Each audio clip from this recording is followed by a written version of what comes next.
What's going on, everybody, and welcome to another episode of the Book Binge. This one being episode 101, which is going to be a little bit of a different video because, well, we'll see as we go through it a little bit. I think this one will be most similar to my Wuthering Heights review, and if you did watch that one, you probably know what I'm talking about. This week we are talking about Malice by John Gwynne, the first book in The Faithful and the Fallen, which I read I don't even remember. I might have started it back like halfway through May or something like that and then finished it, just before the end of June or somewhere around that area. I'm currently recording this in the middle of August, so it's been a little bit of time since I read the book, but I did actually make my notes for the review a long time ago.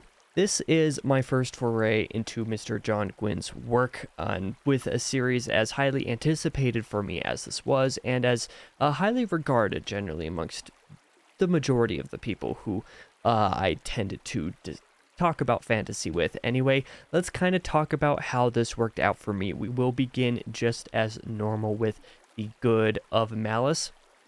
I think one of the things that I enjoy the most is kind of not necessarily any specific elements of the book itself, but rather more my respect that I have for what Mr. Gwynne was trying to do with this. I respect the scope of Malice a lot because it is big. There's the size and the epicness, the scope, the intricacy of certain elements within the story is just insane, and I definitely respect the move to do that, especially for a book number one. The battles are probably my favorite part of this, the way that battles were culminated and the way that John Gwynne led the landscape of the sort of the world and the relationships between different nations that kind of ebbed and flowed to allow for some of these battle sequences was also great. But the battles themselves were written particularly well. I enjoyed them. They weren't like the best battles I've ever read, but they were very entertaining for what they were doing, especially considering the scope of everything else. The characters I connected to, I inherently really connected to, so that was one thing that I will give Gwynne major props for. I already respect the size and the scope of the world as well, just like I mentioned, but the map did just as much good for me with this book as the map for Philip Chase's Edan trilogy has done for me as well. Being able to go back and reference this quite frequently was invaluable, and I think this book would have been hurt a lot without the map, because there's a lot of jumping between characters and locations on the map that can get quite confusing, which we'll talk a little bit more about later. Plus, it helped for my immersion. John Gwynne did definitely create a very enjoyable world to be in, even if he is jumping around between things, in my opinion, a little bit too much. Again, something we'll discuss later. One of the things that I really enjoyed in the building of the world is a lot of the history, the lore, and the prophecy aspects, which are incredibly intriguing. The way that they're written was unexpectedly well done. Without being, sort of overdone, if that makes sense. They were well done without being overdone, so I enjoyed what they were doing without feeling like they were trying to do too much or they were trying too hard or anything along those lines. I also loved how open they are to theorizing already just in a book one. There was, amongst the group that I read this first book with, and whom I unfortunately did not have time to continue the series with, there was, a couple main factions of people who sort of liked interpreting the prophecy one way versus a different way. And for reference, I should say that the prophecy isn't necessarily like the hugest aspect of the book. I think the characters put more focus into it than I think the books themselves will put into it. I don't know what makes me say that, or I don't think I could necessarily explain what I mean by that, but that's kind of the feel that I get for it. But yeah, like I said, there were different people who kind of sided with like two different factions, two different directions of the prophecy's interpretation, but then even within, certain people were interpreting certain particular elements of it a little bit differently, and I just really liked that. I also respected Gwynne's decision to make certain aspects to the plot development so unpredictable. In some ways, this hurt the story just a tiny bit in some like foreshadowing type of senses. But you gotta respect that decision just, as an author who's not going to go with what the reader thinks is going to happen. It's just going to flip a complete 180. Like I said, sometimes this hurts the story because it feels like it actually comes out of nowhere, and it feels like there wasn't a point to making some of those decisions, but I still respect the decisions nonetheless. But in terms of the bad of Malice, let's talk about some of the things that I didn't enjoy too much. And weirdly enough, the reason why I compare this review to probably my review for Wuthering Heights the most is because my review of Wuthering Heights, and also what I said about, what was the other book? I forget the other book that I said this about, so I'm just going to stick with the Wuthering Heights comparison. A lot of the things that I enjoyed also had aspects to them that I did not enjoy. The scope and the epicness of this book, despite being really cool and despite being very respectable, especially for a book one, is a bit too much too quickly. Gwynne does a lot with the first 200 pages of this book that just throws everything and anything, like the entire cosmos, right into your forehead, and tries to expect you to remember it all, the next time it's brought up. And it's just frankly impossible. Even Wheel of Time, which is a huge and very large-scale series and known for having like a lot going on, and a lot of characters, a lot of factions, a lot of names, all of this kind of stuff, had a very slow and relatively simple approach to book one, and even book two didn't necessarily carry that too far, since I have gotten through book two at the time that I'm recording this video. The characters I didn't connect to within Malice, I basically all forgot, and that was a major problem because there's a lot of characters. It's not even just between reading the book and now. I mean like in between reading the chapters while I was reading the books. And some of the major problems, just kind of objectively, with Gwynne's character work comes down to the fact that there are some main characters, like a specific POV character, I'm sure you all know which POV it is, are kind of sidelined enough to feel as if they're just side characters, even though they're main characters. There are some side characters who are intertwined in the story enough to be main characters, but then only a handful of these main and side characters are actually legitimately super memorable. If you ask me to list off all of the characters that I remember from this book, I could maybe list, at most 7 or 8 names, and then the individual characters that I'm thinking of probably doesn't come over the amount of 2 hands, despite there probably being 4 or 5 hands worth of them.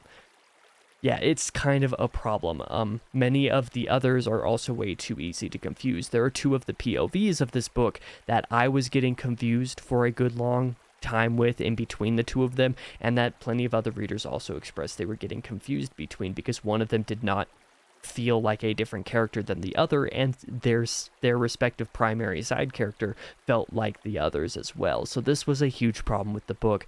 There's just a bit too much, too quick, and there's way too many names. Way too many names. The first 200 pages of this book has so many names to fill up an entire series, and it's kind of a problem, like I said, because a lot of them are not used in ways that are memorable enough.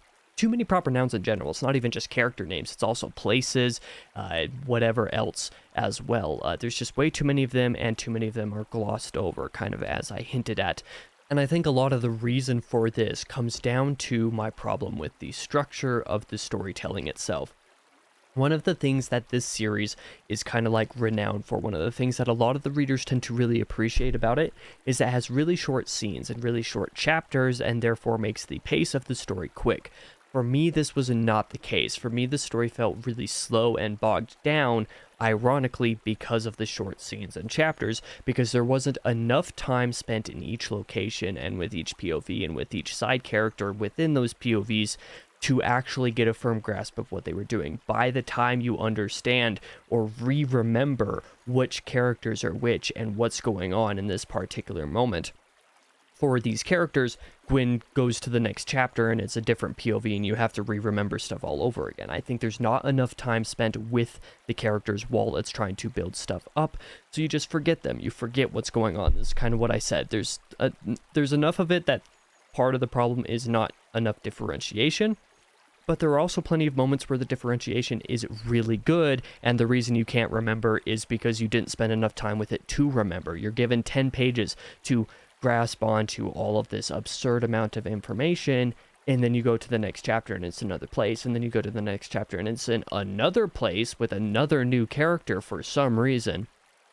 And then you come back to the original one and you're expected to remember all of that as if it was just told to you 2 seconds prior, when that's it's not really how it works. There's just not quite enough time given to these chapters and to these scenes for all of the information that Gwynne is trying to relate to you in this first book to really truly stick. So there were plenty of moments where things were mentioned that I was like, I feel like I should remember this, but I don't. And then I would have to go back and look what it was or continue reading further for, the characters to explain it again and be like, oh yeah, that's what that was. That was actually really important. Why didn't I remember that? There were way too many moments in this book where there were kind of important stuff being mentioned or important hints being dropped that just I did not remember at all because I moved on to the next thing too quickly. And this is primarily my problem with Malice.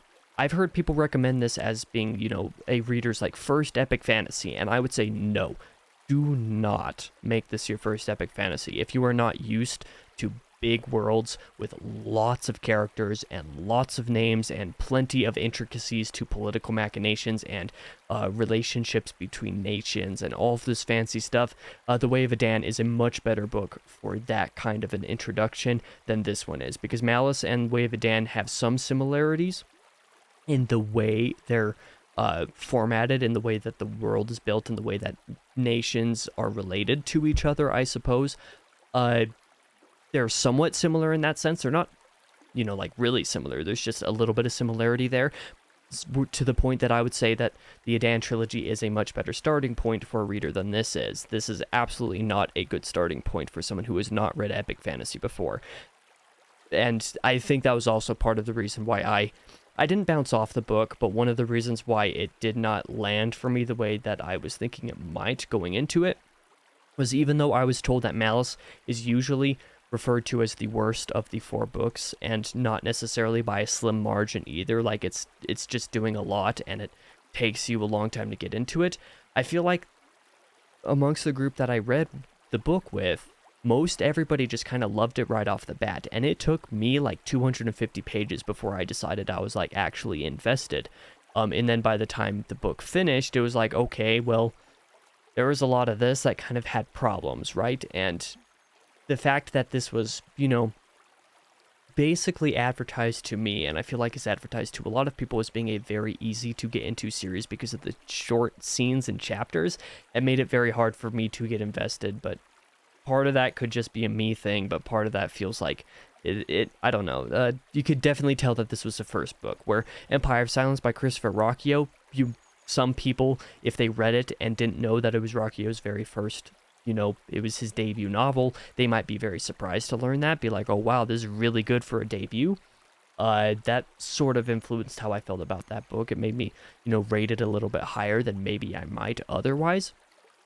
Whereas this book, I rated maybe a little bit lower because you could tell that it was a debut. You could tell that there were some of those issues, and it was just quite obvious. But with that being said, I'm going to move on from the bad and get into the ugly just a little bit. And this is basically just going to be a point I kind of already made up to this point. It's a very slow beginning. It's really slow. It's not just a lot of names. It's also really slow. The first 200 to 300 pages or so take a lot out of you, or they can take a lot out of you. They did for me. It took me about that long before I was personally fully invested in all of the storylines and the way that they were starting to weave into each other. Strangely, these super short chapters, like I said, and frequent POV changes especially, did not help this at all. I don't have anything against short scenes or chapters because that can be really neat in the pacing, but the problem with that was really made because of the POV switches. That's where a lot of it came down to, is just bouncing back and forth between a bunch of different things. Also, another thing was, Gwynne doesn't necessarily do a great job at determining time in this book. Apparently, like 2 years or more passed by in this book, and I didn't even know it until it straight up said at one point. It was 2 years since that other scene closer to the beginning of the book, and it was just like, oh, I would have guessed this was like maybe half a year or something like that. So he doesn't do a great job expressing the flow of time either. And this kind of hopping back and forth and the problems that arose because of it is genuinely the only time that I can recall off the top of my head that really short chapters and similar has been an active detriment to the storytelling. In terms of the recommendation, I definitely cannot give you a straight answer. A lot of the people who I read this book with really enjoyed it and started to love it basically right from the beginning. We're like, this is 5 out of 5 material. I adore this book. And I'm like, interesting, because this is usually the lowest ranked among the books, or if not, it's definitely in the bottom 2. For me, it's definitely not a recommend. I don't not recommend it, if that makes sense. I'm not going to say don't read this book. I'm going to say don't read this book if it's your first epic fantasy. Don't do that. That's a mistake. But I wouldn't say don't read it at all. But a lot of that is because I just can't give you a straight answer. Maybe I can recommend the series as a whole later, but this book I can't just inherently recommend because there's a lot that's rough with it that may work for some people, clearly. A lot of people really loved it, but also may not work for other people like me and then 2 particular friends that I'm thinking of. Basically had the same mixed thoughts on it. There was some stuff in it that was like, okay, there's a lot of potential here, but plenty of the other execution that just didn't necessarily work a whole lot. With that being said, if you did read and you do love the book, I'm super happy for you. And I'm not trying to change that. I'm not trying to rain on your parade at all. I'm just, speaking as to my own experience. The book just didn't quite click for me that way. I wish it did. But here's hoping that Valor changes that for me when I eventually have time to get to it. Because I do want to continue the series. I'm definitely not jumping out of the series. Like, this isn't a Faithful in the Fallen DNF video because Malice was so bad or anything like that. Just a lot of the stuff that was going on in Malice was like, the execution of it, like I said, plenty of that just did not fully click with me. But I think with time, and especially with a little bit more experience in Gwynne's writing, moving into Valor and especially Ruin, because that's the one that everybody loves most, I think, maybe it'll click for me later down the road, and that's why I can't necessarily recommend it or not recommend it either way at the moment. With that being said, thank you guys for watching this video. If you did this Thursday, I just want to say I'm releasing a video that I'm very excited about and that I really enjoyed doing, so if you want to check that out when it comes out, I hope you are willing to do that. But I'll be back next week with another very special review, just as always. Thank you guys again for watching. I'll be back in the next video.